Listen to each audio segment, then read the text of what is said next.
मान्छे यतिसम्म पला पिन्छ भनेर मैले सायद हाम्रो गाउँमा सोचेको थिइनँ।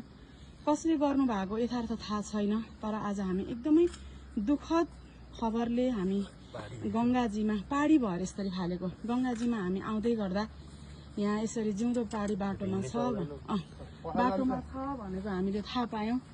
थाहा पाइसके पछाडि हामी जुन दुःखद कुरालाई प्रहरी प्रशासन आएर त्यहाँ केही कागजात गर्दै हुनुहुन्छ, त्यस पछाडि हामी हाम्रो 8 नम्बर वडाको वडा सदस्य जनप्रतिनिधि गोविन्द भाइ र छिपछाप नेवा समाजको सल्लाहकार आदरणीय दाई हेम दाई भएर हामी यहाँ खोज्दै आयौं र आउँदै गर्दाखेरि हामी धेरै नै परसम्म आयौं। कहाँ छ त भनेर आउँदा यहाँ यसरी बसिरहेको अवस्थामा फेला पार्यौं। यति धेरै अन्याय, यति धेरै अपराध गर्नु चाहिँ यो राम्रो हुँदैन। जसको छ यो चाहिँ अब यो ठुलो नै हुन्छ, यो सायद पाडी भएको भएर यतिसम्म अपराध गरेको हो। यो विभेद पनि छोराछोरी भनेर लिङ्गको आधारमा पशु पंक्षीमा समेत, मान्छेमा त कति छ पशु पंक्षीमा समेत एकछिन त्यही रोक अन्त पानी भएर पशु पंक्षीमा समेत यति अपराध गर्न कसरी सकेको। यो घरमा पक्कै पनि एकजना महिला हुनुहुन्छ होला, आमा हुनुहुन्छ होला। यो घरमा त पुरुष त सायद हुनुहुन्न होला, हैन? महिलाले त कमसेकम अरूले बुझ्न नसके पनि एकजना महिलाले त बुझ्न सक्नुपर्छ नि।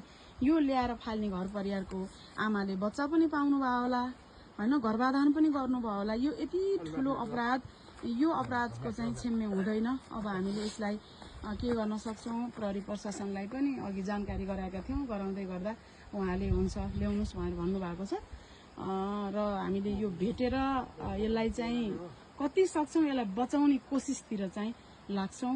अब कसैको हो भने पनि हामी हजुरहरुको नाम बाहिर उद्घोष गर्दैनौं, बरु सम्बन्धित मान्छे यो भिडियो हेरिसके पछाडि चाहिँ लिन आउनको लागि अनुरोध गर्दछु। यदि हजुरलाई यो चाहिन्छ भने हामीसँग सम्पर्क गर्नुहोला। सबैभन्दा पहिला इलाका प्रहरी कार्यालयसँग सम्पर्क गर्नुहोला। त्यसपछि हामीले अब यो लिएर जान्छौं र हजुरहरुलाई हजुरको नाम हामीले गोप्य नै राख्ने गरेर त्यतिसम्म हजुरहरुलाई चाहिँ हामी सहयोग गर्न सक्छौं है। ओ दूध खान नपाएर अहिले उहाँ दाइको हात चुसिरहेको छ, भाइको हात चुसिरहेको छ। अहिले पानी ल्याएर दाइहरुले गंगाजीको जल ल्याएर मुखमा चिसो गराइदिनु भएको छ।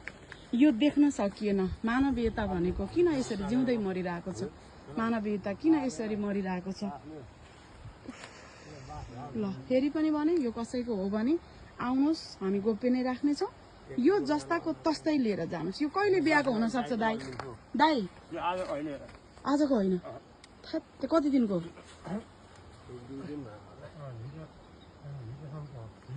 हो त हिजोको हो नि। गंगाजीमा ल्याएर यसरी फाल